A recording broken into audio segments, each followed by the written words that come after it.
قبل اس کے کہ کچھ عرض کیا جائے، اللہ تبارک و تعالیٰ سے دعا فرمائیں کہ وہ اپنے پیارے حبیب لبیب نبی کریم علیہ افضل الصلاۃ و تسلیم کے صدقے و طفیل مجھے حق کہنے کی توفیق عطا فرمائے۔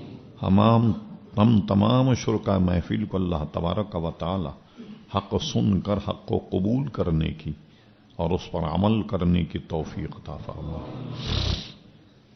آپ کے علم ہے کہ گزشتہ چند ہفتوں یہ سلسلہ جاری ہے، تو آج ہم کسی آیت پر درس تو نہیں دیں گے، لیکن حالات حاضرہ کو ملاحظہ فرمائیں کہ پاکستان ہندوستان میں بلکہ پوری دنیا میں ان دنوں میں اعلی حضرت فاضل بریلوی رحمت اللہ تعالی کا یوم اور ان کی یاد اور ان کے عرس منعقد کیے جا رہے ہیں۔ تو ہم اس کے متعلق کچھ باتیں عرض کریں گے۔ یاد رہے کہ یہ سفر کا مہینہ ہے اور اس میں چند مسلمانوں کی یادیں وابستہ ہیں اور ان کے ایام منائے جاتے ہیں۔ ایک تو کسی طرح ہم لوگوں میں یہ بات مشہور ہو گئی اور خواتین میں بہت زیادہ کہ سفر کی جو 13 تاریخ ہے اس میں بلائیں نازل ہوتی،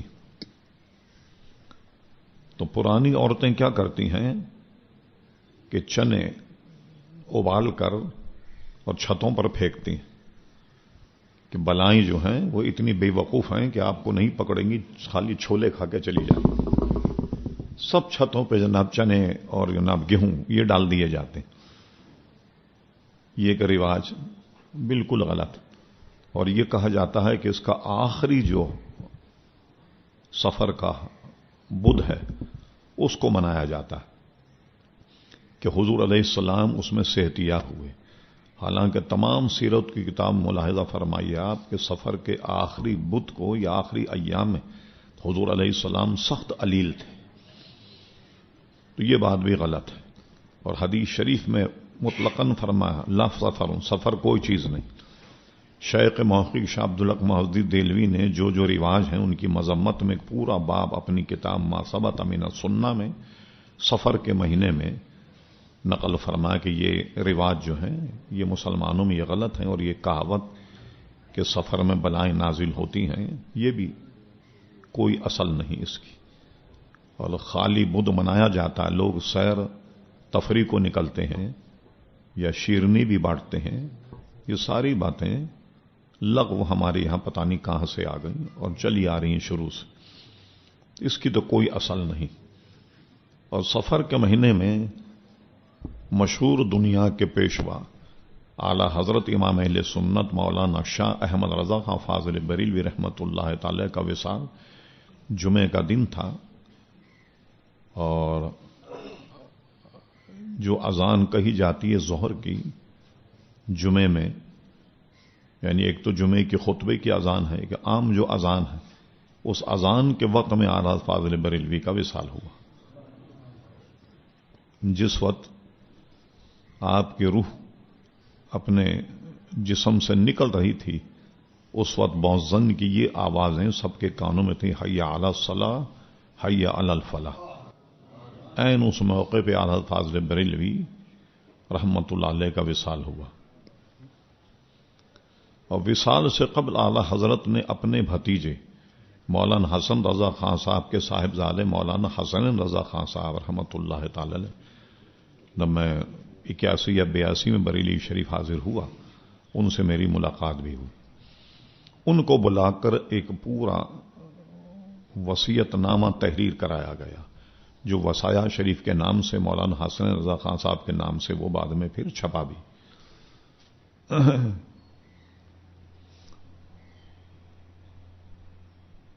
تو اعلی حضرت فاضل بریلوی رحمۃ اللہ علیہ کی ولادت جو ہے وہ 10 شوال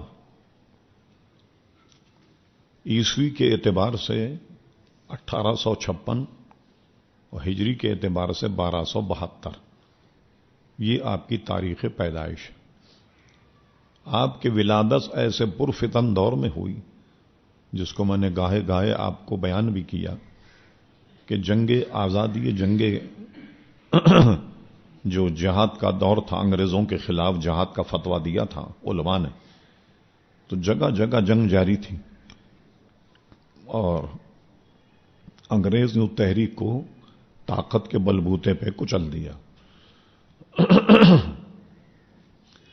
تاریخ میں ہم نے پڑھا سقوط دہلی، جیسے کہ آپ جانتے ہیں، ابھی سنا ہوگا آپ نے خبروں میں، سقوط ڈھاکہ، بے شمار آدمی اس میں جاں بحق ہوئے، شہید کیے گئے، زبان اور علاقے کی بنیاد پر کئی لوگوں کو قتل کیا گیا۔ اسی طرح جب مسلمان انگریزوں کے مقابل آئے، خود مسلمانوں نے مسلمانوں کی مخبری کر کے انہیں پکڑوایا، انہیں سزائیں دی گئیں، کالے پانی کی سزا، دریائے شور، اور بعضوں کو اپنے شہر میں جہاں کے مشہور عالم تھے وہیں انہوں نے سامان تیار کر کے انہیں وہاں پھانسی دی، جیسے حضرت علامہ مولانا کفایت علی کافی رحمۃ اللہ علیہ کو، یہ مراد آباد کے رہنے والے تھے، تو مراد آباد کے دربار بھرے بازار میں ان کو پھانسی دی گئی۔ اور یہ انگریز اس لیے کرتا تھا کہ لوگ اپنی آنکھوں سے دیکھیں، ہم سے بغاوت کا علم بلند نہ کریں، ان کو نصیحت ہو جائے کسی کو پھانسی لگتا ہوا دیکھ کر۔ بظاہر انگریز نے یہ جذبہ حریت مسلمانوں کے دلوں سے نکال دیا، کیا بلکہ کچل دیا۔ ایسے دور میں صف اول کے جتنے علماء تھے وہ سب کے سب یا تو شہید کر دیے گئے اور یا انہیں کالے پانی بھیج دیا گیا، دریائے شور۔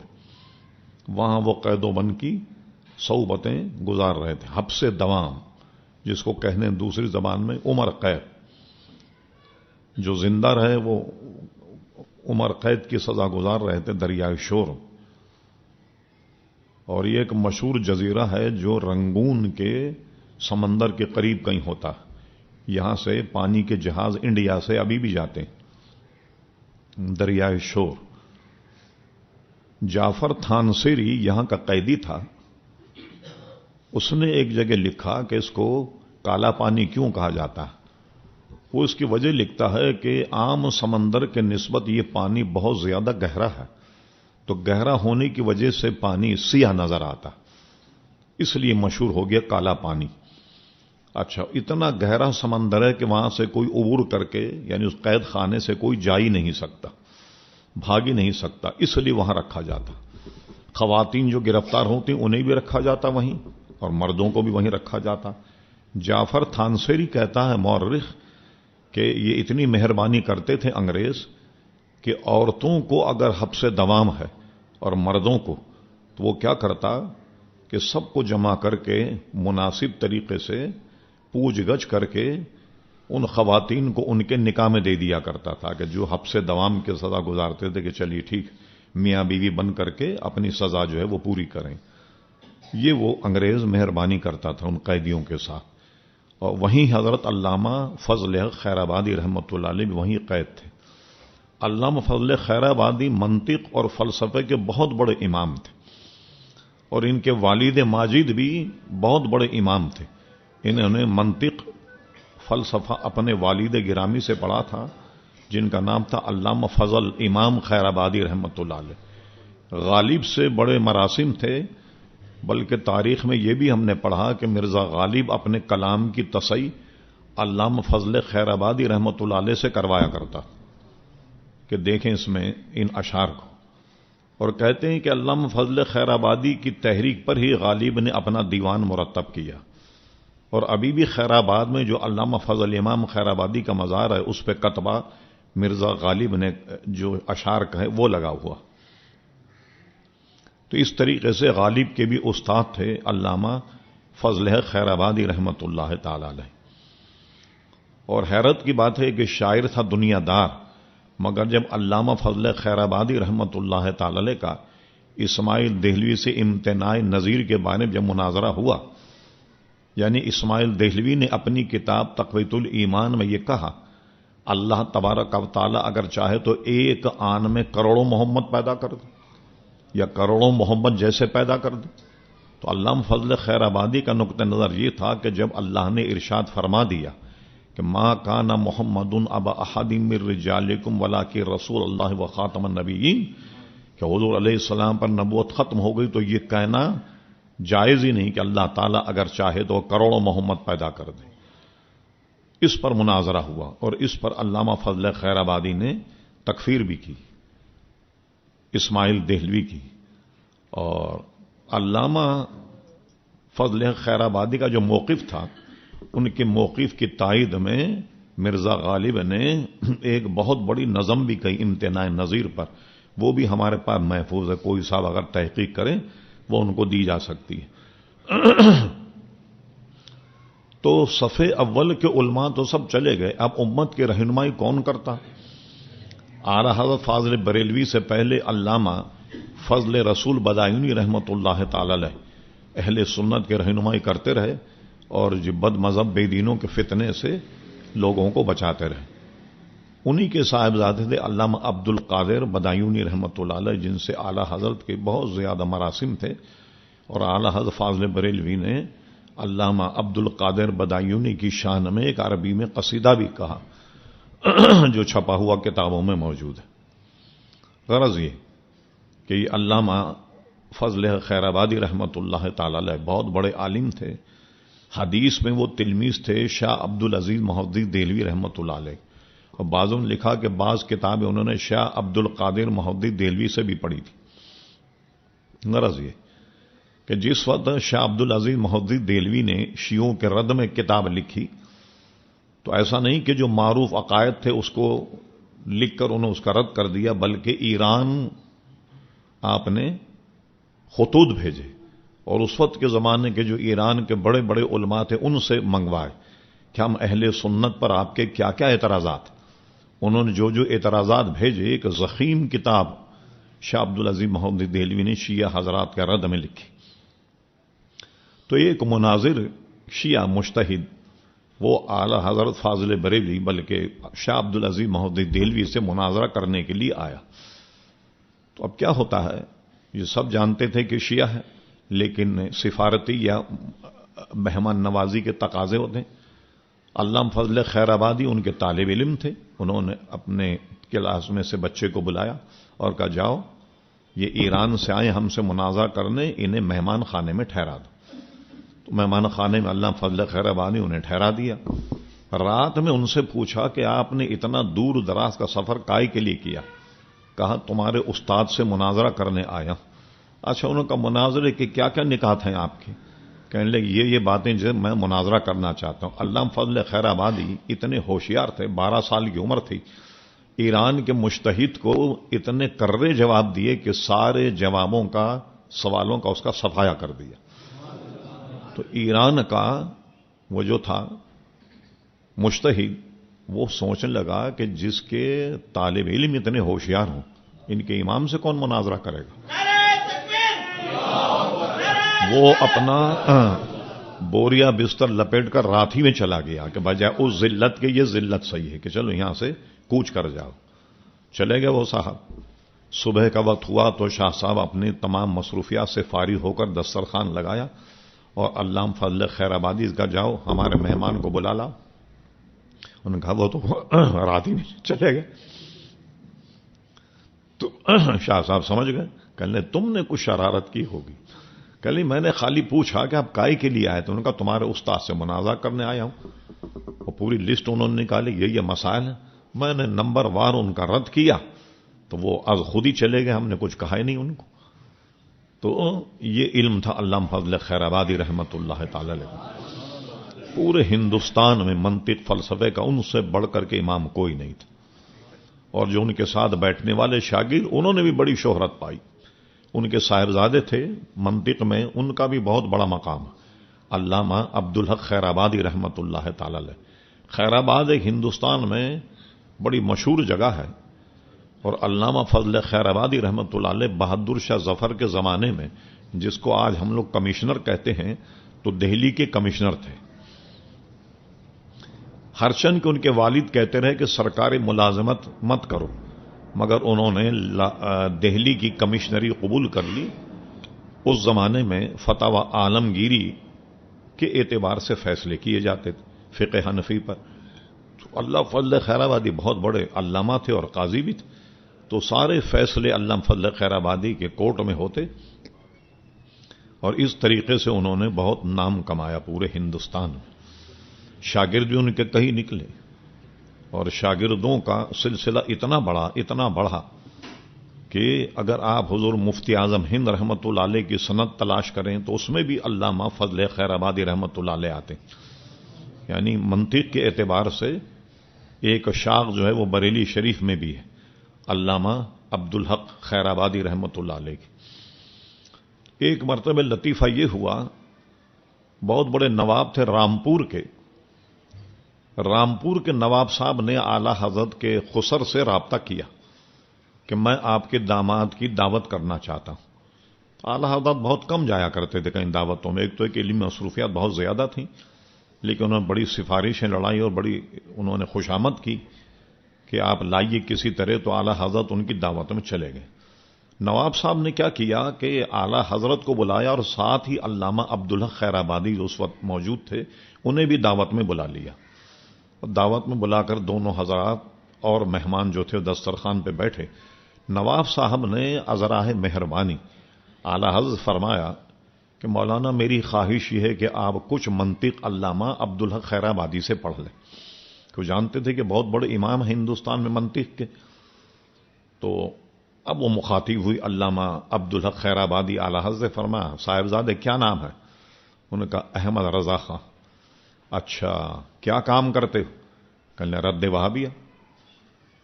اچھا کہنے وہی کام کرتے ہو ہمارا خپتی بدایونی کرتا۔ ان کا اشارہ تھا علامہ عبد القادر بدایونی کی طرف، وہ بھی علامہ عبدالحق کے شاگرد تھے منطق میں۔ اچھا کہنے وہی کام کرتے ہو تم جو ہمارا خپتی بدایونی کرتا ہے عبد القادر؟ کہنے ہاں وہی کام میں کرتا ہوں جو آپ کے والد بھی کرتے تھے، علامہ فضل ہم خیر آبادی۔ تو اب وہ دونوں بزرگوں میں کوئی نوک جھونک تو ہوئی، تو اب انہوں نے کہا کہ صاحبزادے کیا منطق پڑھی ہے آپ نے؟ آپ نے فرمایا ساری کتاب میں نے اپنے والد گرامی مولانا نقیلی خان صاحب سے منطق پڑھ لی۔ ان کو یقین نہیں آیا کہ اتنی کم عمر میں، کیونکہ میں سنا ہوگا اپنے جلسوں میں کہ 13 سال 10 مہینے کی عمر میں اعلی حضرت تمام علوم سے فراغت حاصل کر کے اور پہلا فتویٰ بھی لکھ دیا تھا۔ ان کو یقین نہیں آیا کہ اتنی ادق کتابیں یہ صاحبزادے نے پڑھ لی، تو انہوں نے کیا کیا کہ منطق کی ایک چھوٹی کتاب جو پہلے درجے میں پڑھائی جاتی ہے، تو پوچھا کہ کیا صاحبزادے یہ کتاب بھی آپ نے پڑھ لی؟ اعلی حضرت ان سے فرمایا اچھا تو آپ کے مدرسے میں کیا ان کتابوں کے بعد یہ کتاب پڑھائی جاتی ہے؟ اب وہ بڑے حیران بھی رہ گئے، شرمندہ بھی ہوئے کہ میں نے بلا وجہ اس کتاب کا نام لیا۔ تو پھر انہوں نے یہ کہہ دیا کہ واہ صاحبزادے تیز تراری کا عالم اگر یہ رہا پھر تو ہم آپ کو پڑھا چکے۔ تو آپ نے فرمایا کہ مجھے چونکہ آپ سے پڑھنا ہی نہیں تھا اس لیے میں نے یہ سخت جواب آپ کو دیا۔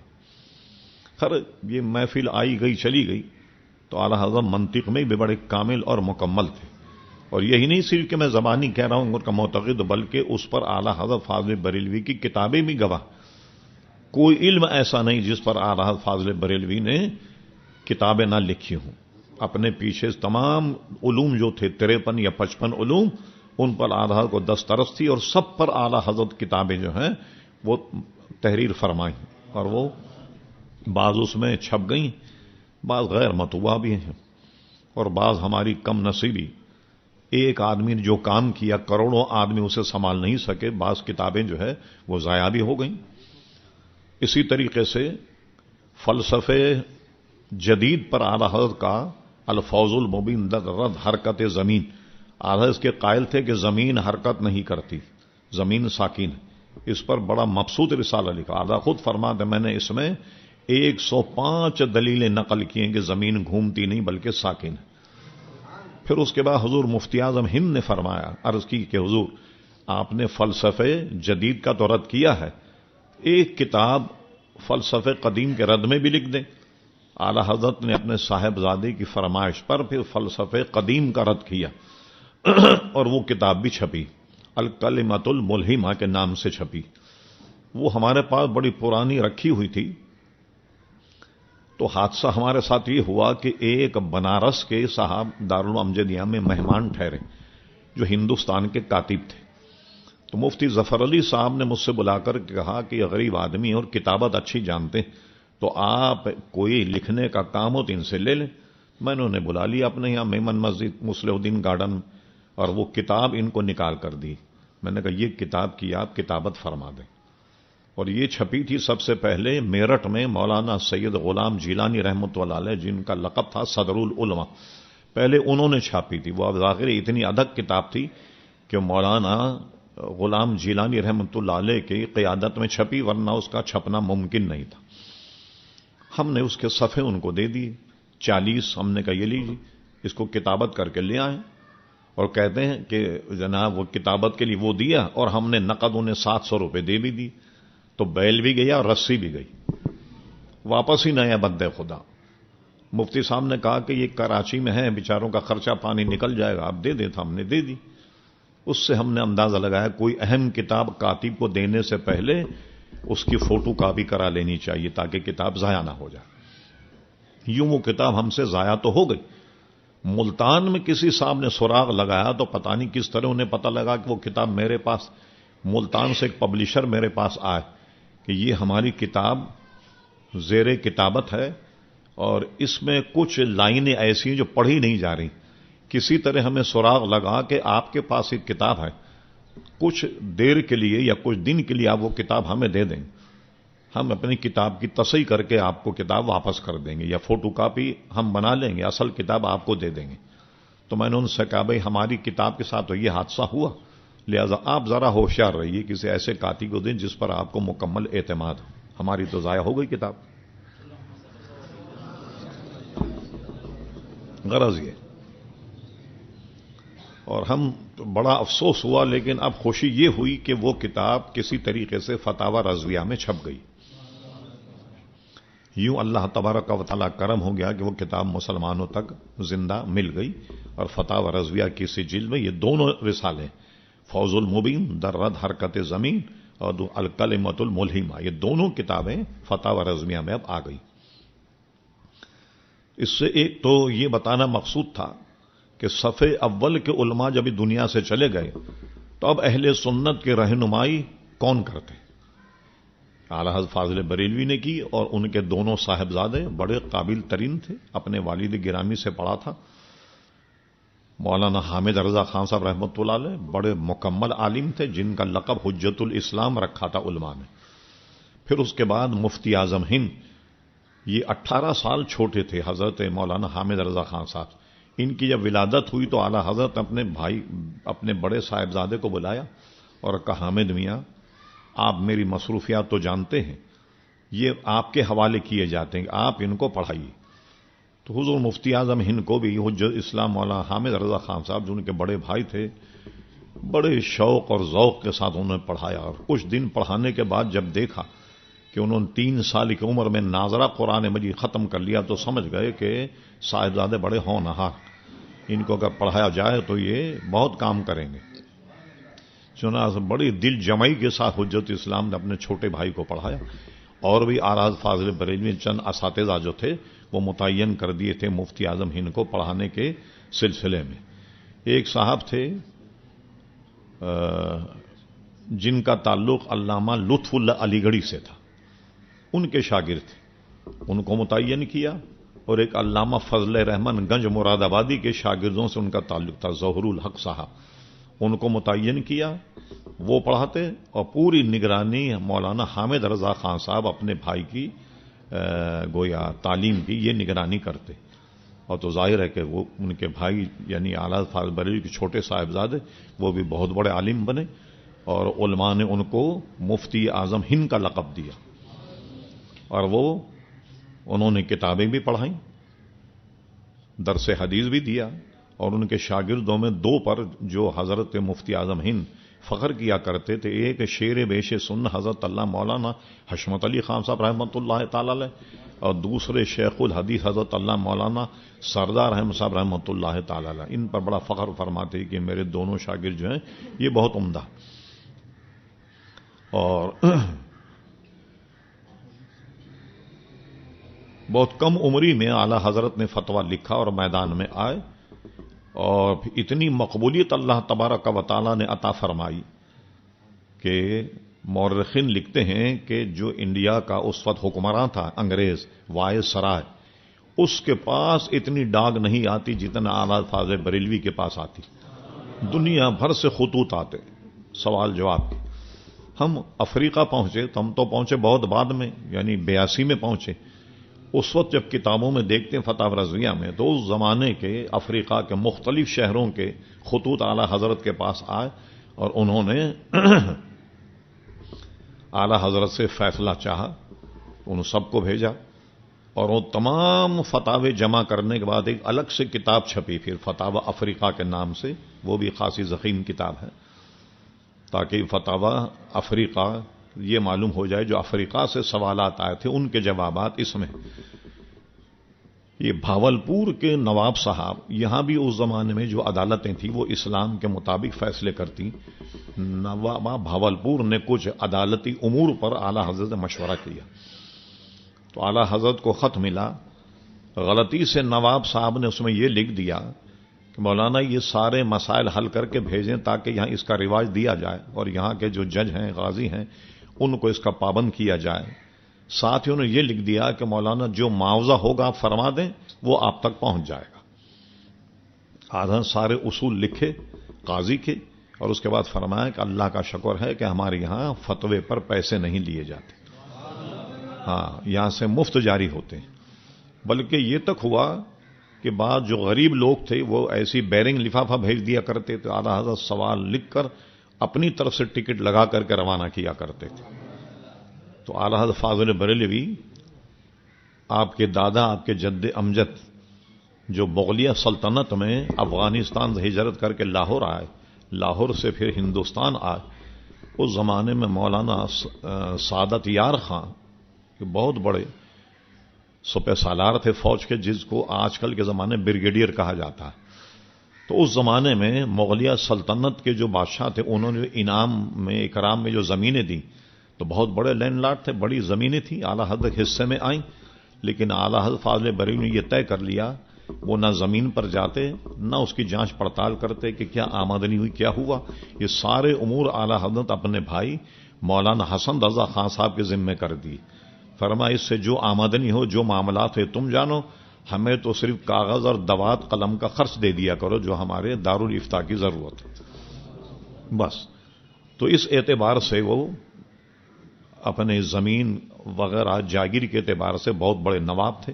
انہیں ضرورت نہیں تھی کسی سے کوئی نذرانہ لینے کی یا مشاعرہ لینے کی، اور سارا کام انہوں نے فی سبیل اللہ کیا اور کوئی ذری سی بھی غرض کسی سے نہیں رکھی.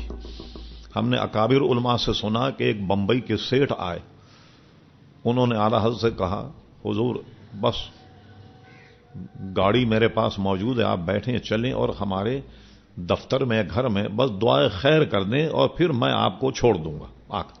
اس زمانے میں گاڑی کسی کسی کے پاس ہوا کرتی تھی. اب وہ اس قدر اعلیٰ حضرت سے اصرار کیا انہوں نے کہ اعلیٰ حضرت آمادہ ہو گئے.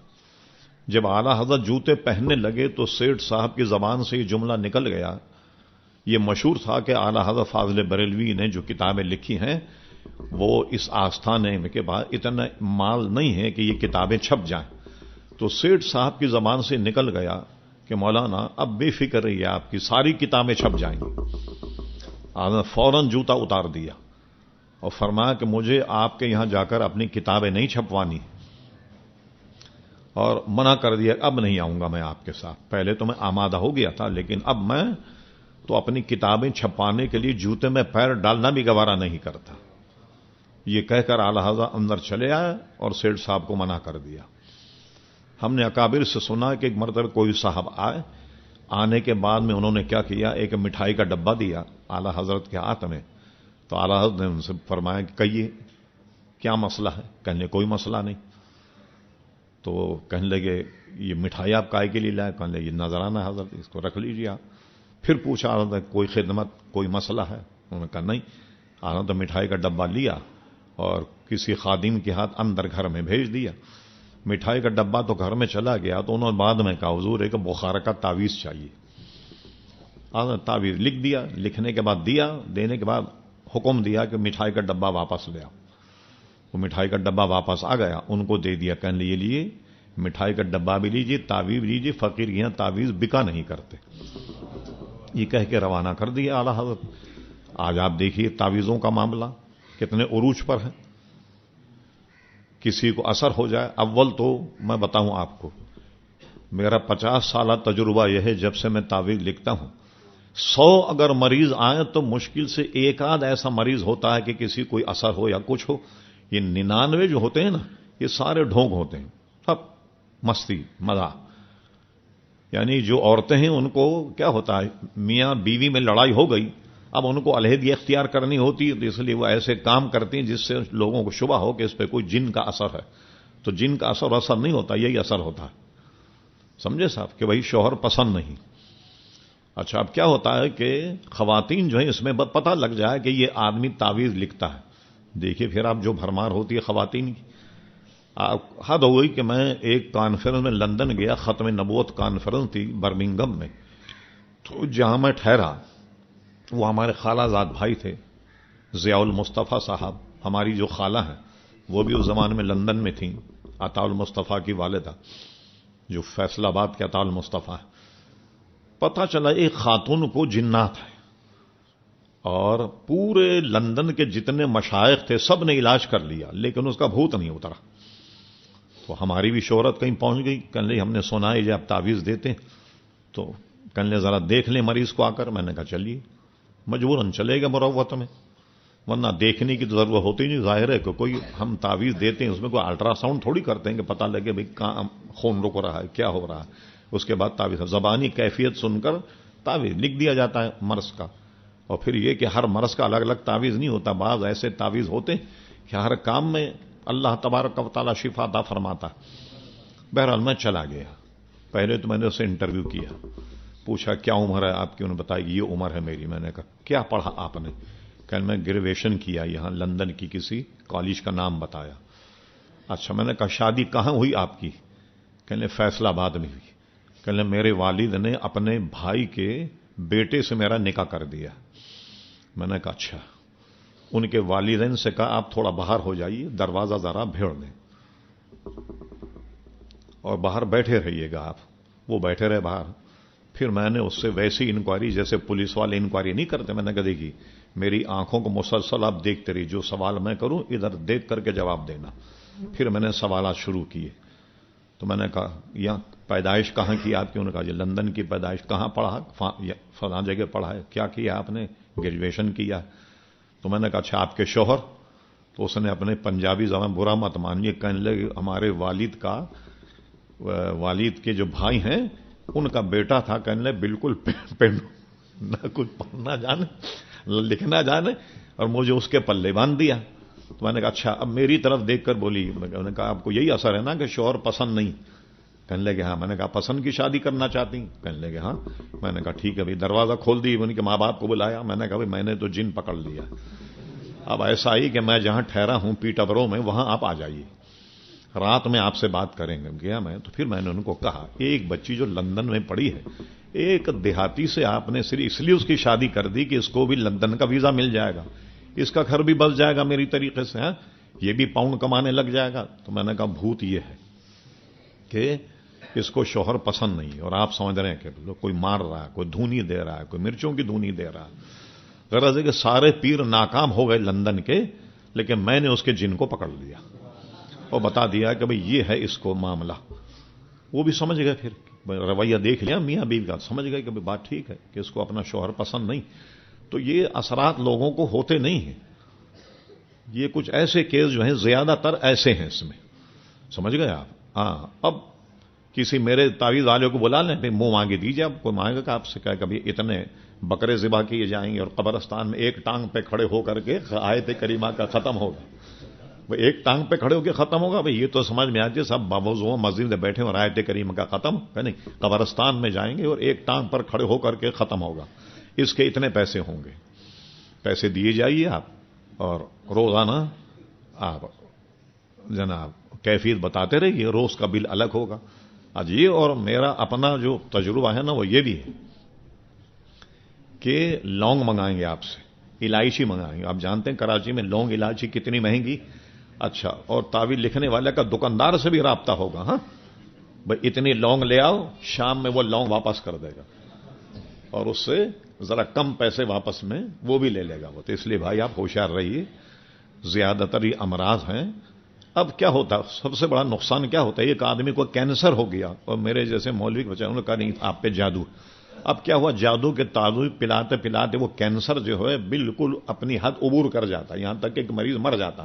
اور اب اسی چکر میں کہ بھئی اس کو تعویذ گنڈا کر دیا، جادو کر دیا کسی نے، تو آدمی مر جاتا ہے. بھائی آپ علاج کرواؤ، کیا کسی تعویذ کتاب یہ لکھا ہوا کہ جب تعویذ کریں تو علاج مت کروائیے آپ کسی حکیم کا، ورنہ کوئی وہ ہو جائے گا، رد عمل ہو جائے گا، اس کا ری ایکشن ہو جائے گا اس تعویذ کا. ایسا تو نہیں کوئی تعویذ میں بھی ری ایکشن ہو جاتا ہے. کہتے ہیں کہ صاحب یہ تعویذ ہے، سارے تعویذ آپ اتار دیجیے، ہاں ایک کا تعویذ استعمال کریں ورنہ ری ایکشن ہو جائے گا. ارے اللہ کا کلام جب تعویذ میں تو کیا اللہ کا کلام میں ری ایکشن؟ تو بعض لوگوں کا یہ روزگار ہے، کیا کیا جا سکتا ہے. اور لوگ بے وقوف بنتے ہیں، یہ بناتے ہیں بے وقوف. ایک مرتبہ آپ کو یاد ہوگا کہ کچھ حضرات ہندوستان میں نقلی ویزا پر پکڑے گئے تھے. اچھا، انڈین گورنمنٹ نے اتنی زیادتی کی ان کے ساتھ کہ ویزا انہوں نے ایجنٹ سے لگوایا انڈیا کا. بھئی جاتے میں انہیں پکڑ لیتے اور کہتے بھئی آپ کا ویزا نقلی، ان کو واپس کر دیتے. وہ بیچارے لاہور سے کم اپنے اپنے ٹھکانے تو پہنچ جاتے یا نہیں. پورا ہندوستان 3 مہینے گھومتے رہے، رشتہ داروں سے ملتے رہے، جب واپس آنے لگے تو پکڑے گئے، کہنے لگے یہ ویزا نقلی. اور ظلم یہ کیا کہ ایک کو رکھا جناب اجمیر شریف کی جیل میاں کو، اور بیوی کو رکھا دہلی جیل. اس میں ایسی خواتین بھی تھیں جو 70-75 سال کی ان کی عمر تھی. سری لنکا کے دورہ پر میں گیا تو وہاں مجھے ایک صاحب ملے، سلیم میمن، ایک بیپاری تھے.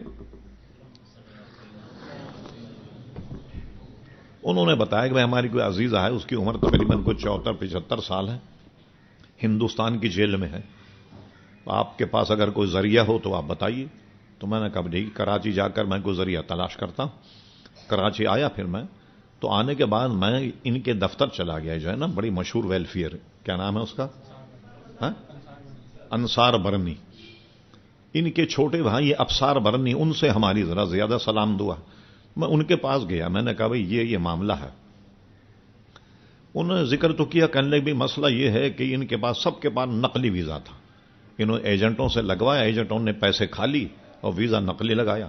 اور انڈیا نے ان کے ساتھ یہ زیادتی کی کہ جب واپس آنے لگے تو بتایا کہ آپ کا ویزا نقلی. لیکن پھر بہرحال انصار برنی نے، ان لوگوں نے ہندوستان سے مذاکرات کیے، معاملات کیے، اور کسی طرح چند مہینے باغ دھوڑ کے بعد وہ سارے حضرات جو تھے وہ چھوٹ گئے. افسار برنی کے پاس میں بیٹھا ہوا تھا، اس نے ایک بہت بڑا البم نکالا تصویروں کا، سارے پیروں کی بتائی اس نے کہ یہ دیکھیے یہ نیو کراچی کا پیر ہے، یہ لانڈی کا پیر ہے، یہ کورنگی کا پیر ہے، اور یہ اورنگی کا پیر ہے. تو بتایا کہ جناب وہ 1.5 من گلاب کے پھول منگاتا تھا اور چاروں طرف اس کے پھول بچھے ہوئے، بیچ میں وہ بیٹھا ہوا انتر جنتر کر رہا. تو ایک آدمی کا کیا خرچ ہوگا صاحب، 1.5 من اگر گلاب کے پھول لائے. سارا اس نے مجھے بتایا، کہنے لگے یہ دیکھیے کیا کیا ہو رہا ہے کراچی میں. 2-1 کو تو میں نے سخت طریقے سے سمجھایا، سارا ریکارڈ اس نے نکال کر بتایا، جیسے کہ شادی بیاہ میں البم بناتے ہیں ویسے البم اس نے بنا کے رکھی تھی، اور سب دکھایا کہ یہ دیکھیے کیا کیا ہو رہا ہے یہاں. اچھا، ہندو جو تھے وہ بھی سادھو اپنے مندر میں بیٹھ کر وہ کرتے. اور یہاں بھی آپ دیکھ لیں، بعض عاملوں کے نام لکھے ہوئے دیواروں پر، نام سے پتہ لگتا گیا تو عیسائی ہے یا ہندو ہے، فلاں مسیح، یہ رام اور وہ رام، اور مسلمان وہاں پہنچ جاتے ہیں تعویذ کرنے کے لیے، علاج کرنے کے لیے. تو مسلمانوں کو ان ساری چیزوں سے بچنا چاہیے. سب سے پہلے تو جو کام کریں یہ دیکھیں کہ ہمارے وہ اسلام، قرآن و سنت کے خلاف تو نہیں. ہرگز وہاں قدم مت رکھیے آپ. ایک خاتون آئی، جب میں تعویذ لکھتا تھا بیٹھ کر اپنے گھر میں جوڑیا بازار میں، تو پریشان تھی، اس کو گھر نہیں مل رہا تھا. اب دیکھیے لوگ کتنی آخرت کو بھول جاتے ہیں. تو اس کے یہاں جھاڑو لگانے کو ہندو عورت آتی تھی. اب وہ تعویذ بھی لیتی رہی، دعا بھی کراتی رہی. تو ایک دن اس نے اپنے جھاڑو لگانے والی عورت سے کہا کہ بھئی دیکھو میں بہت پریشان ہوں، تم ایسا کرو کہ جب پوجا کرنے کے لیے آؤ تو اپنے رام سے کہنا کہ مجھے مکان مل جائے. اپنی غرض حاصل کرنے کے لیے ہندو اور عیسائی تک بھی لوگ پہنچ جاتے ہیں، اور جو وہ کہیں کلمات وہ کہلاتے ہیں. آپ کو یاد ہوگا، پڑھے لکھے حضرات تو دیکھا ہوگا، ایک پوسٹر لگتا ہے یہاں سال 2 سال میں پورے شہر میں، عیسائی پادری آتا ہے، وایم سے گراؤنڈ میں اجتماع کرتا ہے، اور اس کا دعویٰ یہ ہے کہ کہیں بھی تکلیف وہ دم کر دے تو تکلیف دور ہو جاتی ہے۔ ایک مرتبہ میں کینیا گیا تو وہاں بھی میں نے دیکھا پورے نیروبی میں پوسٹر لگے ہوئے تھے اس عیسائی پادری کے۔ پھر میں نے تحقیق کی یہ پادری کون ہے بھائی، اس سے ملا جائے۔ خیر ملنے میں تو میں کامیاب نہیں رہا، ایسے ایسے لوگوں سے رابطہ کرنا چاہیے تھا مجھے اس سے ملنے کے لیے، جس سے میں مناسب نہیں سمجھتا کہ رابطہ کیا جائے۔ بہرحال میں نے پھر تحقیق شروع کی، 1-2 ایسے مریض پکڑے جو وہاں علاج کرا کے آئے تھے، نفسیاتی مرض بھی ہوتا ہے نا کچھ۔ میں نے ان سے پوچھا کہ بھائی یہ بتاؤ اس نے دم کیا تو آپ کا یہ کیا علاج ہو گیا، اس کا ایک نفسیاتی اثر بھی ہوتا ہے؟ کہنے ہاں بھی فائدہ تو ہوا ہے۔ تو میں نے کہا میں نے ایک خفیہ بات سنی ہے، وہ بتاؤ حلفیہ، کہ دم کرنے سے پہلے وہ کیا پڑھواتا ہے؟ کہنے دم کرنے سے پہلے وہ اس بات کا اقرار کراتا ہے، کہو کہ عیسیٰ علیہ السلام اللہ کے بیٹے ہیں، یہ اقرار کرواتا ہے، اور یہ کہو کہ حضرت مریم جو ہے اللہ کی بیوی، یہ اقرار کروانے کے بعد دم کرتا ہے وہ۔ اور نفسیاتی اثر ہے، لوگ کہتے ہیں بھی تکلیف کم ہو گئی، اور اتنا رش لگا ہوتا ہے کہ آپ کو تعجب ہوگا کہ بڑے سے بڑا کوئی ہمارا عالم وہاں بیٹھ جائے شاید اتنا رش نہیں ہوگا دم کرنے کے لیے جتنا وہ رش لگاتا ہے۔ یہی نہیں، دنیا بھر میں، کینیا میں ٹوٹے پڑ رہے ہیں لوگ، جا رہی ہیں عورتیں اسے دم کروا رہی ہیں، اور وہ خبیث آپ کا ایمان چھین رہا اور پھر بھی جاتے ہیں۔ اچھا حکومت بھی ہماری بالکل خاموش بیٹھی ہوتی ہے، حالانکہ یہ چاہیے ہماری حکومت کو کہ ایسے لوگوں پر پابندی لگائے جو لوگوں کو اسلام سے محروم کریں اور دم کرا کر ان کا علاج کر رہا ہے۔ کیا ایسے کلمات کہلائیں، اور کیوں کہے آدمی ایسے کلمات جس سے ایمان ہی جاتا رہے؟ تو یہ ہندو جو ہیں یہ بھی بیٹھے ہوتے ہیں اپنے اپنے مٹھ میں، اس کو مٹھ کہتے ہیں، ان کے جو مندر ہے ایک، اس میں بیٹھے ہوتے ہیں، جاتے ہیں لوگ۔ بھائی کائے کا تعویذ چاہیے، اتنے ہوشیار ہوتے ہیں آپ، اور کیا لوگ دیکھ کیسے بے وقوف ہیں۔ اچھا جی لڑکا چاہیے صاحب، لڑکا نہیں ہو رہا، وہ تعویذ لکھتا ہے، کیا عبارت لکھتا ہے؟ لکھتا ہے لڑکی نہ لڑکا، وہ کہتا ہے اسے بازو میں باندھ لو، اور کچھ ہو جائے تو پھر مجھے آگے بتانا، اتنے سیر لڈو لانا۔ اچھا صاحب لڑکا ہو گیا، اب وہ لڈو کا ٹوکرا لے کر کے آگے خاتون، اچھا تعویذ نکالو، کیا ہے؟ کہنے لگے دیکھو میں نے لکھا تھا کہ لڑکی نہ لڑکا، اگر میں یہ نہیں لکھتا تو ہو سکتا لڑکی ہو جاتی آپ کی، اور لڑکی ہو تو کیا کہے گا؟ وہ کہے گا دیکھو یہ میں نے لکھ کے دیا تھا، مگر لڑکا نہ لڑکی، یوں پڑھا جائے گا پھر یہ۔ اور کوئی پہنچ جا رہے کمبخت سادھو صاحب، 8 کلو لڈو کھا لیا آپ نے، نہ لڑکی ہوئی نہ لڑکا، کہنے نکالو تعویذ، کہنے میں نے تو پہلے ہی دیا تھا لڑکی نہ لڑکا، کھول کے اس نے صاحب پڑھ دیا، میں تو پہلے ہی کہہ دیا تھا آپ کو لڑکی نہ لڑکا۔ تو ایسے بے وقوف بناتے ہیں اور لوگ بے وقوف بنتے ہیں۔ اللہ تعالیٰ ہمارے مسلمان بھائیوں کو سلامت رکھے، ان ایمان کی حفاظت فرمائے، ایسے لوگوں کے پاس مت جائیے خدا کے لیے۔ ہاں سب سے پہلے جب تعویذ اور اس کا معاملہ ہو تو یہ دیکھو وہ دیندار آدمی ہے یا نہیں، وہ نہ نماز کا ہے نہ روزے کا، تو وہ اگر تعویذ لکھ کے دے گا تو اس میں کیا اثر ہوگا بھائی، سمجھے؟ ہاں یہ ساری چیزوں سے آپ دور رہیے گا۔ اور یہ سب لوگوں کو ٹھگنے کے طریقے، یہ تو میں اپنے آپ کو تجربہ بتا رہا ہوں جو مجھ پہ بیتے۔ ایک صاحب آئے، پورے ہاتھوں میں انگوٹھی پہنے ہوئے تھے، اور میرا خیال ہے شاید انگلیاں کم تھی، ورنہ اگر انگلیاں ان کی اور 10 ہوتی اس میں بھی انگوٹھی پہن لیتے، 5 انگلی میں انگوٹھے میں بھی انگوٹھی پہنے ہوئے۔ کسی مسجد کا مسئلہ تھا، اس کے لیے مجھ سے آئے بلدیہ ٹاؤن سے، تو میں نے ان سے کہا کہ یہ اتنی انگوٹھیاں آپ پہنے ہوئے؟ کہنے لگے کہ میں اس سے اصل میں نام کے ساتھ انگوٹھی نکالتا ہوں، نگینہ۔ اچھا میں نے کیسے نکالتے ہیں آپ؟ کہنے لگے میں فلاں جگہ بیٹھتا ہوں، جب کوئی آدمی آئے تو میں اس کے نام کے عدد نکال کر اس عدد سے نگینے کو ملاتا ہوں۔ اچھا میں نے کہا اچھا تو آپ یہ ابجد حوض کے حساب سے عدد نکالتے ہیں؟ تو میں نے کہا اس کے ذرا الف ب پڑھیے ذرا، ابجد حوض ہوتی کلمن صافت، یہ ذرا پڑھیے آپ۔ اس بیچارے کو تو ہند سے کیا الف ب نہیں آتی تھی، وہ کہاں سے نگینے کا نگینہ کہنے مولانا بس پیٹ چل رہا، گزارا ہو رہا۔ ٹھیک ہے میں نے کہا گزارا کرو، بے وقوف مت بنو نا، خالی نگینہ دو نا، کسی پسند آ جائے بھئی اتنے پیسے کا ہے، چلو حساب کتاب نکالے، کیوں بے وقوف بنا رہے ہو کہ بھئی میں آپ کے نام سے نگینہ نکالتا ہوں اس لیے اس کے پیسے۔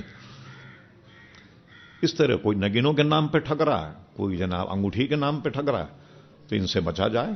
ہاں ہمارے یہاں مشائخ میں اعلیٰ حضرت فاضل بریلوی رحمۃ اللہ علیہ کے تعویذ ہے، وہ بھی دن اور تاریخ میں لکھا جاتا ہے، یہ بھی یاد رہتا ہے۔ کئی تعویذ ایسے ہیں کہ جو چڑھتے ہوئے چاند میں لکھے جائیں، غروب آفتاب کے وقت لکھے جائیں، وہ وقت ایسا ہوتا ہے کہ اس میں وہ تعویذ لکھا جائے جو انگوٹھی میں لگایا جاتا ہے۔ جو ہمارے یہاں میمن مسجد کھوری گارڈن کے گیٹ پر ایک دو لڑکے بیٹھے ہوتے ہیں، مگر یہ اپنے نہیں بناتے بلکہ بریلی شریف سے منگواتے ہیں اور یہاں وہ بیچتے ہیں۔ لوگ میرے پاس آ جائیں کہ وہ تعویذ ہمیں چاہیے، آپ کا پتہ لکھ دیں۔ میں نے کہا دیکھیے بھائی کوئی کام میں تعویذ کا پیسوں کا نہیں کرتا، جہاں وہ دکان ہے وہاں جاؤ اور وہاں سے لو اور چلے جاؤ، ورنہ آپ جاؤ گے شاہ صاحب سے تعویذ لے کر آئے اتنے روپے کا تعویذ ہے، تو میں نے کہا مجھے تو معاف کر دیں، آپ جہاں دکان ہے وہاں سے لے لیں آپ۔ تو یہ سلسلہ ایک عام چل نکلا ہے اور بڑے لوگ پریشان ہیں۔ تو جو اصل کام کرنے والے ہیں وہ بھی ہیں، یہ بات نہیں کہ جو متقی ہیں پرہیزگار ہیں اور وہ کوئی دعا تعویذ دیں تو اللہ تبارک و تعالی ان کے دعا تعویذ سے اس کا اثر بھی ہوتا ہے اور لوگوں کو فائدہ بھی ہوتا ہے۔ ایک مرتبہ فاروق لغاری صاحب جب صدر بنے تو ان سے ہماری علماء کی ملاقات تھی، ہم ان سے ملنے کے لیے گئے تو وہ دو سابق گورنر جو تھے وہ انتظار میں تھے، ان کو بھی وقت دیا تھا فاروق لغاری نے، اس میں حکیم سعید تھے اور ابراہیم جی تھے، یہ بیٹھے تھے۔ حکیم سعید صاحب سے طب کے معاملے میں گفتگو ہوئی، کچھ ہم نے ان سے پوچھا بھی کہ بھئی آپ یہ کیا نئے نئے فتوے دیتے ہیں، کبھی آپ کہتے ہیں گائے کا گوشت حرام ہے، یہ کہاں سے آپ نے نکالا گائے کا گوشت حرام ہے؟ کہتے ہیں بھئی گائے اللہ تعالیٰ نے پیدا کی ہے دودھ کے لیے کہ دودھ پیا جائے، تو آپ اس کو ذبح کر کے گوشت کھاتے ہیں۔ کبھی کہتے ہیں قربانی معاف ہے، کیوں معاف ہے صاحب؟ کہنے لگے جی ہم مقروض ملک ہیں لہذا قربانی معاف ہوگی۔ میں نے کہا سبحان اللہ، آپ تو عمرہ کر کے آئے اور قوم کو قربانی معاف کر رہے ہیں۔ ایک دم نے ٹیلی فون کرنے سے ٹائم لیا ملاقات کا، میں کہا ہمارے علماء اہل سنت کا ایک وقت آپ سے ملنا چاہتا ہے، انہوں نے ٹائم نہیں دیا ملاقات کا۔ تو وہ پھر ان سے جب بات ہوتی رہی، جو بات کرنی تھی وہ آگے آ رہی، تو انہوں نے بتایا کہ دیکھیے مولانا اگر آپ کو زندہ رہنا ہے تو آپ گیہوں کا آٹا چھوڑ دیں، مکئی کا آٹا کھائیں۔ میں نے کیوں؟ کہنے لگے یہ اتنا سڑ جاتا ہے آٹا بننے تک کہ یہ صحت کے لیے بہت زیادہ مضر ہے، تو آپ مکئی کا آٹا کھایا کریں، گیہوں کا آٹا بالکل چھوڑ دیں آپ۔ اور کہنے لگے دوپہر کا کھانا مت کھایا کریں، بالکل دوپہر کا کھانا کہنے لگے انسان کی ضرورت ہی نہیں۔ اور پھر ذرا اور آگے بڑھے، کہنے لگے جنت میں بھی دوپہر کا کھانا نہیں ملے گا، صرف صبح اور شام کا ملے گا۔ میں نے حکیم صاحب آپ حکمت تک محدود رہیے، آپ کے دین کے مسائل بیان مت کریں، یہ کون سی کتاب میں آپ نے پڑھ لیا ہے کہ صبح شام کا کھانا ملے گا دوپہر کا نہیں ملے گا؟ تو میں نے کہا وہاں تو جنت کے معاملات میں یہ ہے کہ جو مانگو اسی وقت آ جائے گا، چاہے دوپہر ہو یا رات ہو، جو مانگو گے، یہاں تک کہ اگر جنت میں رہ کر بھنا ہوا بٹیر مانگو گے تو وہ تک آپ کو مل جائے گا، ہر فرمائے جنتی کی پوری کی جائے گی۔ یہ آپ نے کہیں غلط پڑھ لیا ہے۔ آپ طب کے حوالے سے بات کریں، خدا کے لیے دین کے حوالے سے آپ ایسی بات مت کریں، اور یہی آپ جو ہمارے سامنے کر رہے ہیں لوگوں کے سامنے اب یہی بات کرتے ہوں گے۔ تو آپ نے دیکھا ہوگا کہ ایسے حکیم یہ نبض دیکھتا ہے، تو بعض اس میں ایسے نباز حکیم ہیں، جیسے قریب ماضی میں گزرے ہمارے حکیم اجمل خان، بڑے نباز تھے، ڈاکٹر اس کے قائل نہیں، کوئی ڈاکٹر صاحب یہاں ہوں تو ان سے معذرت۔ تو حکیم یہاں نفس پر ہاتھ رکھ کے بتا دیتا ہے کہ یہ مرض ہے اور اس کے مطابق دوا دیتا ہے۔ حکیم سعید خود بھی خالی نبض دیکھتے اور نسخہ لکھ دیا کرتے تھے، پیسے نہیں لیتے تھے، دوا آپ کہیں سے بھی لے لیں۔ ایک حکیم صاحب جن کی ہم نے زیارت کی ہے، سول اسپتال کے سامنے بیٹھتے تھے، ان کا نام تھا مشتاق احمد صاحب دہلوی، حیدری دواخانہ نام تھا، لکھا ہوا تھا پورا۔ وہ ایسے نباز تھے کہ کبھی کبھی میں چلا جاتا تھا ملنے کے لیے، پیر صاحب بھی تھے وہ، اور لوگوں کی مدد بھی کرتے، غریب آ جائے تو اس سے پیسے نہیں لیتے اور اس کو دوا دیا کرتے اور مہینوں اس کا علاج کرتے اور پیسے نہیں لیتے، اور ویسے بھی کوئی غریب آ جائے تو اس کی امداد کیا کرتے۔ تو میں نے کہا بھائی دیکھیے میں تو کوئی مریض نہیں ہوں، میں تو ایسے ہی آ گیا ہوں آپ کی زیارت کرنے کے لیے، ویسے آپ برکت کے لیے مجھے برکت ہو جائے، نبض دیکھنا چاہیں آپ تو دیکھ لیں۔ فرمایا بھائی کوئی بیماری نہیں ہے تو کیوں نبض دکھا رہے ہیں؟ ہاں میں نے کہا مجھے کوئی بیماری الحمدللہ نہیں۔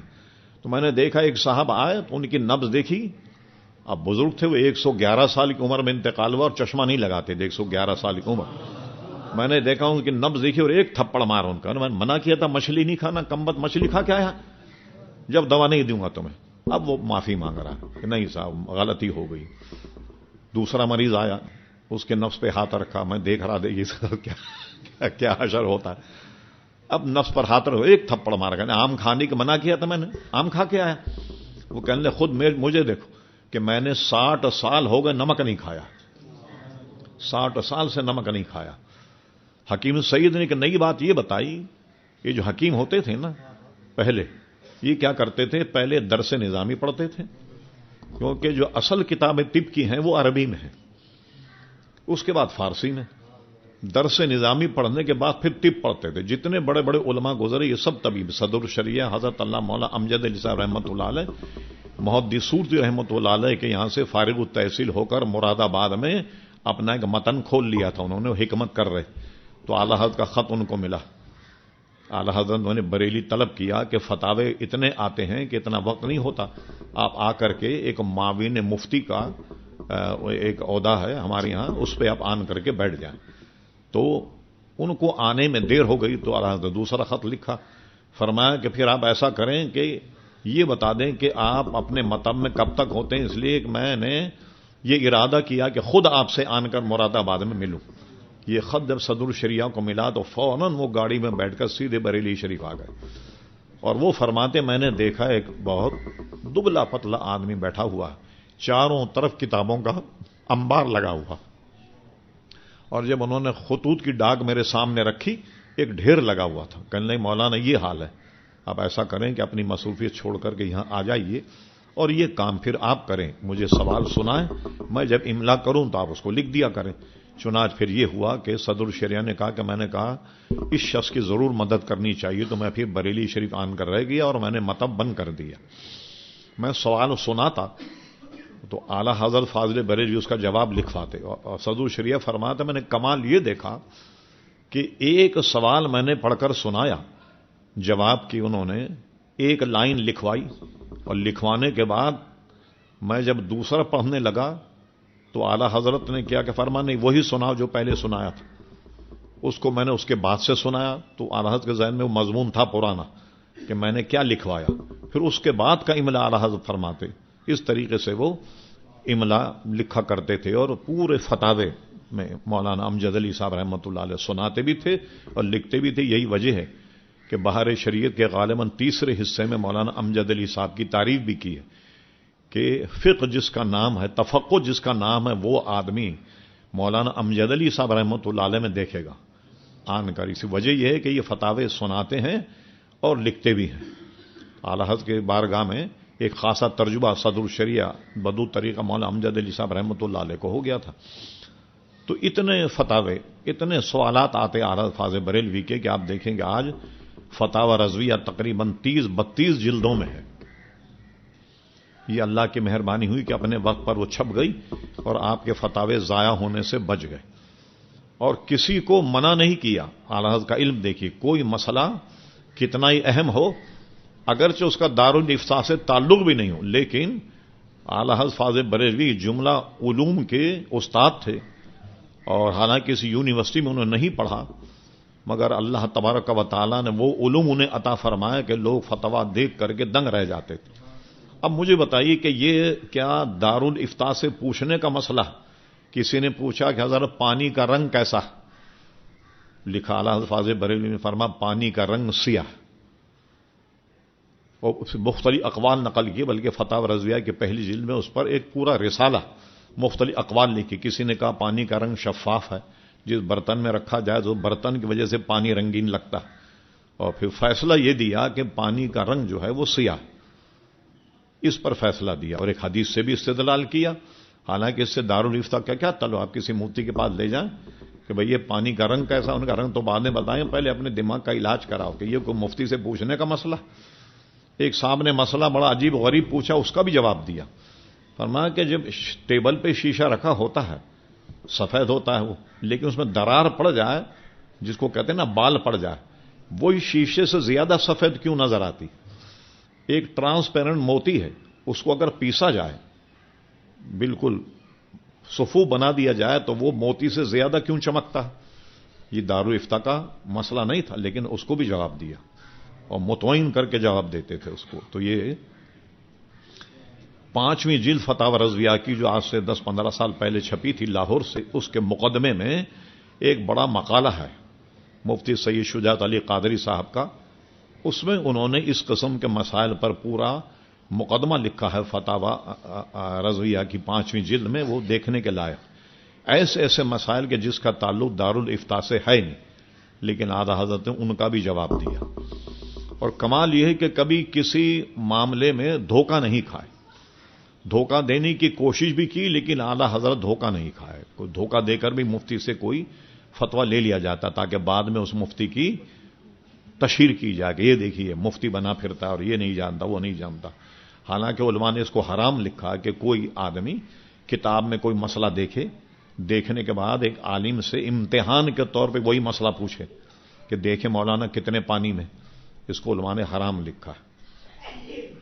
ہاں سیدھا مسئلہ پوچھیے آپ، پہلے کتاب میں دیکھ کر دیکھیں آپ کے دیکھیں یہ پوچھتے ہیں مولانا سے، دیکھتے ہیں مولانا کیا جواب دیتے ہیں. لیکن اعلیٰ حضرت فاضل بریلوی کے ساتھ یہ ہوا، اور یہ معمولی آدمی نہیں. حضرت محدث کچھوچی رحمۃ اللہ علیہ جب اعلیٰ حضرت کے یہاں پڑھتے تھے تو کہتے تھے کہ اعلیٰ حضرت کے حافظے پہ بہت تعجب ہوتا تھا. ہم کیا کرتے، عالمگیری نکالتے یا کوئی اور کتاب نکالتے شامی، اس میں کا کوئی سوال پڑھتے اور پڑھنے کے بعد اپنے پاس لکھ لیتے، اور جب اعلیٰ حضرت ہمیں پڑھاتے تو چپ چاپ سے پرچہ نکالا، پوچھتے حضرت یہ مسئلہ کہاں ملے گا؟ حضرت فرماتے فتاوی عالمگیری میں یہ فلاں جگہ ملے گا. کہنے لے کئی دفعے ہم نے بقول ان کے، ہاں کوئی یہاں اشرفی بھائی ہوں تو برا مت مانے، کہا کئی دفعے میں نے شرارت کی مگر کبھی میں کامیاب نہیں ہوا. ہاں میں نے وہ سنایا سوال تو جو آنند جواب فرمایا، میں نے جب دیکھا عالمگیری میں وہ فتویٰ وہیں موجود تھا جو اعلیٰ حضرت نے بتایا. شامی کھول کے دیکھی تو شامی میں وہ فتویٰ وہیں موجود تھا جو اعلیٰ حضرت نے فرمایا. تو کہا پورے جب تک میں وہاں رہا اعلیٰ حضرت فاضل بریلوی سے ہی میں یہ شرارت کرتا، میں کبھی مجھے کامیابی نہیں ہوئی کہ نشانہ اعلیٰ حضرت کا غلط ہو گیا، ایسا کبھی بھی نہیں ہوا. تو یہ حافظہ اللہ تبارک و تعالیٰ کی عطا ہے. عزیزان گرامی، اللہ تبارک و تعالیٰ جسے عطا فرما دے. تو ایسے پرفتن دور میں اللہ تبارک و تعالیٰ نے اعلیٰ حضرت کو پیدا فرمایا جو واقعی انہی کا حصہ تھا، اور چومک کی لڑائی لڑی. سیاسی میدان کو بھی نہیں چھوڑا، جیسے کہ بہت سارے علماء ہمارے اس کے قائل ہیں کہ بھائی سیاست سے بالکل الگ رہو، ولا تقربوا هذه الشجرة فتكونا من الظالمین، خبرداری درخت کے قریب مت جاؤ. سیاسی سوالات پوچھے، سیاسی جوابات بھی دی اعلیٰ حضرت نے، امت کی رہنمائی کی جہاں جہاں دیکھا کہ غلط ہو رہی ہے. سب سے بڑا سیاسی کیا مسئلہ ہوا اعلیٰ حضرت کے زمانے میں؟ ایک تحریک یہ چل گئی اکھنڈ بھارت، ہندو مسلم بھائی بھائی. ایک نظریہ آیا حسین احمد ٹانڈوی کا کہ قوم ملت جو ہے یہ وطن سے بنتی ہے، مذہب سے نہیں بنتی. علماء دیوبند اس کے قائل ہوئے اور یہ تحریک ہندوؤں میں چلی. انہوں نے کیا کیا کہ اکھنڈ بھارت کا ایسا نعرہ لگایا کہ ہندو مسلم بھائی بھائی، اور یہاں تک ہوا عزیزان محترم کہ آپس میں شادی بیاہ ہونے لگ گئے ہندو اور مسلمانوں میں. اور اتنی مروت انہوں نے ہندوؤں کے ساتھ کی اس کو راضی کرنے کہ گاندھی کو پکڑ کر ممبر رسول پر لا کر بٹھایا. یہ سارے کام لوگوں نے کیے. اس گاندھی کی آندھی میں بڑے بڑے لوگ بہ گئے. علامہ عبد الماجد بدایونی وہ تک بہ گئے.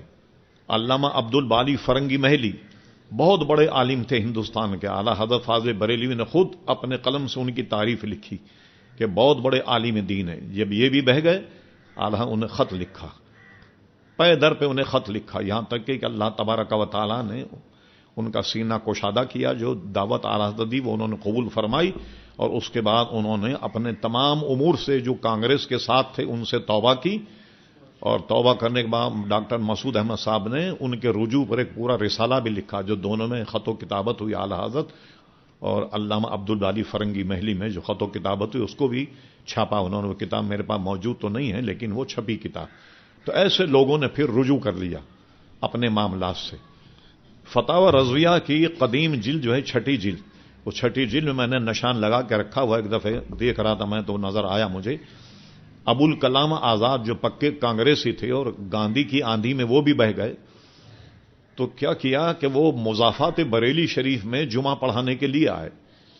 تو انہوں نے کیا کیا جمعے کے خطبے میں جہاں خلفائے راشدین کے نام لیے جاتے ہیں حسنین کریمین، وہاں انہوں نے بڑا لمبا چوڑا نام گاندھی کا لیا. جمعے کے خطبے میں گاندھی کا نام لکھا گیا، خلفائے راشدین کی جگہ اس کا نام لیا گیا. اب اس سے انداز لگائی کہ مسلمانوں کے پاس اب تباہ ہونے کے لیے کیا رہ گیا. یعنی دو نظریہ جو تھا ہندو مسلم الگ الگ قوم ہیں، اس نظریے کا مل یا میٹ ہو گیا تھا. اور یہاں کوئی صاحب اگر بیٹھے مجددی تو مجھے اس کا اعتراف ہے کہ سب سے پہلے یہ کام حضرت مجدد الفسانی نے کیا تھا اکبر کے زمانے میں، کہ جب ہندو مسلم بھائی بھائی ہو گئے، اس لیے کہ اس نے ہر مذہب میں ایک نکاح کر لیا تھا. اور اس طریقے سے بد مذہبوں نے اپنی لڑکیاں خوبصورت جو تھیں وہ شاہی دربار میں پیش کر دیں تاکہ وہاں سازش ہوتی رہے اور کسی طریقے سے ان سے نبرد آزما ہوں اور کیا ہو رہا ہے دربار میں یہ باہر پتہ لگ جائے. یہ کام سب سے پہلے مجدد صاحب نے کیا، لیکن اعلی حضرت کے زمانے میں یہ پھر دھندلا گیا نظریہ. یہاں تک کہ شادیاں ہونے لگی آپس میں تو اعلی حضرت نے ڈٹ کر پھر اس کا مقابلہ کیا.